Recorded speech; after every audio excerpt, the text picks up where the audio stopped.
దళితుల్ని అవమానపరచడం కాదా? ఇతిహాసాల్లో పురాణాల్లో ఉండే రాక్షసుల్ని దళితులతో ఎందుకు పోలుస్తున్నారు ఈ మేధావులు, ఈ సోకాళ్ళు మేధావులు? అదే అండి, ఇప్పుడు తప్పు కదా అది. ఇప్పుడు మొన్న ఒక వీడియో చూసాను నేను.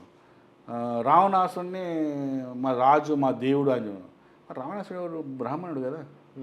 పొద్దున్న లేస్తే బ్రాహ్మణులు తిరితేనే ఉంటావు నువ్వు, బాగున్నావు పాపం. మరి రావణాసుడు ఎవరు? రావణ బ్రహ్మ అంటున్నాం ఆయన. మనం ఆయన చరిత్రను చూసుకున్నా కూడా అదే కనబడుతుంది. అసలు నాకు అర్థం కాదు, ఆయన రావణాసుడు బ్రాహ్మణుడా క్షత్రుడా అనే విషయం పక్కన పెడితే అసలు రాక్షసుడు నీకు ఎట్లా అయిండు? పక్కడు పిల్లల్ని ఎత్తుకుపోయినాడు, పక్కడు పిల్లలు ఎత్తుకపోతే నీకు ఆదర్శం ఏంటి? నరకాసుడు నీకు ఇట్లా ఆదర్శమయ్యాడు? రేపిస్టులు, మనుషుల్ని సంహరించే వాళ్ళు, ఉగ్రవాద సమాజం, అలాంటి వాళ్ళని తీసుకొచ్చి వాళ్ళు ఒకప్పుడు దళితులు వాళ్ళని ఈ విధంగా అణచివేశారు అని కథలు అల్లుతున్నారు. వాళ్ళు దళితులు ఎట్లా అవుతారు? అవమానించడమే కదా. ఎట్లా దళితులు అవుతారు వాళ్ళు?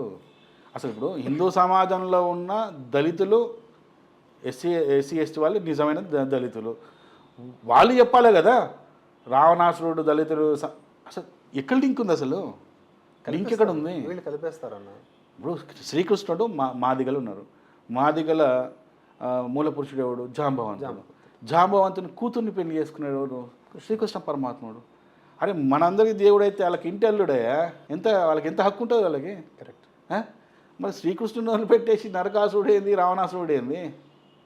ఇప్పుడు రాముడు శబరిమాత ఉన్నది, ఆమె ఎంగిలి పండ్లు తింటుంటే నువ్వు శూద్రురాలివి, నేను తినను అన్నాడా? తిన్నాడు కదా. నువ్వు తీసుకోవాల్సింది ఇక్కడ కదా ఆదర్శంగా. ఇవన్నీ ఇగ్నోర్ చేసి శంభుకుడు వదపడు. శంభుకుడు ఎవడు? ఆ బతుకుండగా స్వర్గాన్ని అధిరోహించాలనుకునే వ్యక్తి. అది కూడా ఒకడు అంటాడు చదువుకుంటుంటే చంపినట్టు, ఇంకోటి తపస్సు చేసి.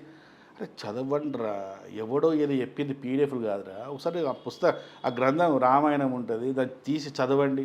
అక్కడ ఏం జరిగిందో స్పష్టంగా కనబడుతుంది. అంటే ఇప్పుడు ఆ రోజుల్లో శూద్రులు మన ఏది తపస్సులు చేయలేదా? ఎంతోమంది ఉన్నారు కదా. ఎందుకు చేయలేదు? ఎంతోమంది ఉన్నారు కదా. వ్యాసుడు ఎవరు? వాల్మీకి ఎవరు? శబరిమాత ఎవరు? అదే అంటున్నాను. మనకి రామాయణ మహాభారతాలు మనకున్న అద్భుతమైన గ్రంథాలు, ఇతిహాసాలు. ఏం మాట్లాడుతున్నారు? పురుషులే మనకి శూద్రవర్ణం నుంచి వచ్చినటువంటి